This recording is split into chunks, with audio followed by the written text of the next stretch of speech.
Olá pessoal, bem-vindos à Amazônia de Frente com o Analista. Meu nome é Vitor Souza, sou analista responsável pela cobertura dos setores de energia elétrica, saneamento básico e petróleo. Hoje a gente vai falar sobre o rumor que saiu aí da Eletrobras sobre uma possível antecipação do fluxo de pagamentos da conta CDE, tá? Então, não se esqueça de deixar seu like, seu comentário aqui no vídeo e se tiverem perguntas, mandem aqui embaixo que nós vamos responder para vocês. Então, puxa a vinheta.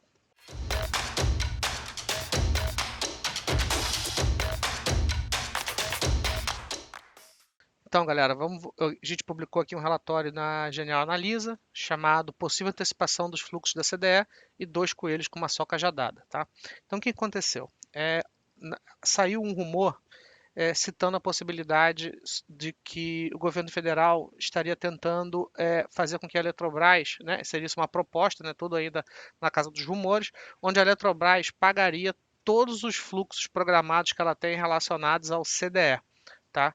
Então, deixa eu explicar uma coisa para vocês. Dentre as propostas para que a privatização avançasse, a Petrobras teria que fazer o pagamento não só daquela outorga gigantesca que aconteceu lá atrás, mas também o pagamento para a conta de desenvolvimento energético brasileira.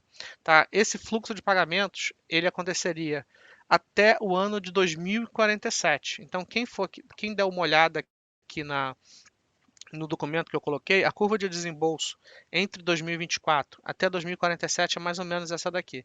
Então, em 2024, a Eletrobras pagaria esse valor aqui, né, de 1,49 bilhões para o governo federal, e evoluindo aí até 2027, e 2028 em diante seria 143 milhões de reais. Né? Então, isso aqui é o acordado, tá? Não existe nenhuma surpresa.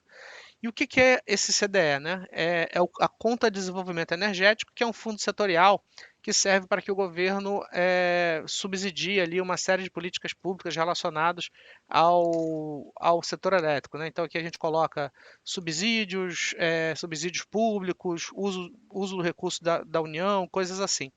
Então, essencialmente é uma conta que o governo federal, uma conta que o governo federal usa para baratear preço de energia solar, preço de energias renováveis e coisas assim, tá? Então, e qual seria a contrapartida que o governo federal ofereceria para a Eletrobras? Seria o fim da judicialização, né, que o governo federal está querendo levar aí para o Supremo, a possibilidade de que acabaria os voting rights da empresa. Né? Quem acompanhou o processo de privatização da empresa viu que existe uma limitação de 10%, né, a limitação de poder de voto de até 10%, independente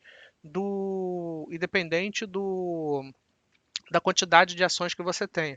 Foi um processo parecido com a privatização da Embraer, foi um processo parecido com a privatização da Vale. Então, isso não é nenhuma surpresa, mas o governo federal resolveu judicializar porque ele acha que tem mérito nessa questão, ainda que eu discorde dele. E, aparentemente, o Congresso, o Senado e o próprio STF não aparenta estar embarcando aí nessa questão, né? É um método utilizado pelo Brasil há muito tempo, né, no que diz respeito a privatizações, não só pelo Brasil, mas pelo resto do mundo, mas milagrosamente isso aí se transformou num problema. Né? Então, assim, existe aí um problema onde não deveria existir um problema, porque já é um método de privatização muito famoso e que o Brasil já utiliza há muito tempo. Né? Mas o que aconteceria? Enfim, como eu comentei, o governo federal pararia de judicializar essa questão desde que houvesse o pagamento desses fluxos. Então, o que eu acho, a conclusão desse documento é a seguinte: é que todos esses pagamentos que aconteceriam até 2047, eles seriam pagados hoje, nesse ano de 2023.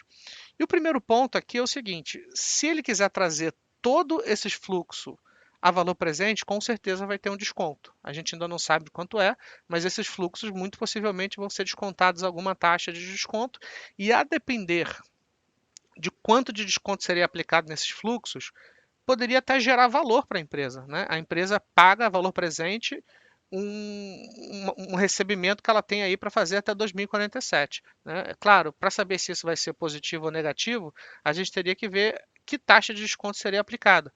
mas sendo uma taxa de desconto aí acima de 10%, né, se a gente pensar que a curva futura de juros já está precificando juros abaixo de 10%, então se eles conseguem ali algo na casa dos 10%, eu acho que seria muito positivo para a empresa, né? Então, eu acho que esse é um dos primeiros pontos, né? Um segundo ponto é o seguinte: a empresa ela tem uma dívida muito baixa, tá? Então, e com esse preço de energia muito baixo, ela não tem grandes oportunidades de crescimento no setor de geração, no segmento de geração. Então, isso é muito interessante, porque, ou seja, ela poderia pegar esse dinheiro que ela está disponível no seu caixa e no seu baixo endividamento para tentar antecipar esse fluxo em uma taxa interna, uma taxa de desconto muito interessante, né? Claro, a depender de quanto vai ser essa taxa, mas o que eu quero dizer no final do dia é o seguinte: a empresa ela não tem grandes oportunidades de investimento, ela não vai botar uma hidrelétrica agora a ser desenvolvida do zero com esse nível de preços de energia, né? Então, gera aí uma oportunidade muito interessante.